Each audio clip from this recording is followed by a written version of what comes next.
শুধুমাত্র পুরুষেরা নয়, ভারতের মহিলা ক্রিকেটাররাও পারে বিশ্ব চ্যাম্পিয়ন হতে।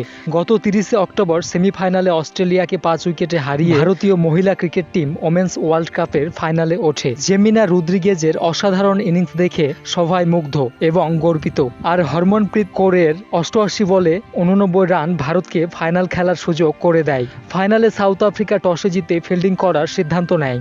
ফাইনালে প্রথমে ব্যাট করতে নেমে ভারতীয় মহিলা ক্রিকেট টিম 50 ওভার খেলে 7 উইকেটে 298 রান করে।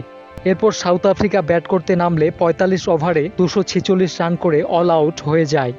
ভারতের এই জয় দেখে সমগ্র ভারতবাসী আনন্দিত এবং গর্বিত। আমি মনে করি ভারতীয় ক্রিকেট দল ক্রিকেট বিশ্বের সর্বকালের সেরা দল। আশা রাখি টিম ইন্ডিয়ার এই দুর্দান্ত বিশ্বগড়া রেকর্ড কোনো দলই ভাঙতে পারবে না। আমরা আমাদের ম্যানস ক্রিকেট টিমকে যেরকম সাপোর্ট করি, ওমেন্স ক্রিকেট টিমকেও সেরকম সাপোর্ট আমাদের করা উচিত।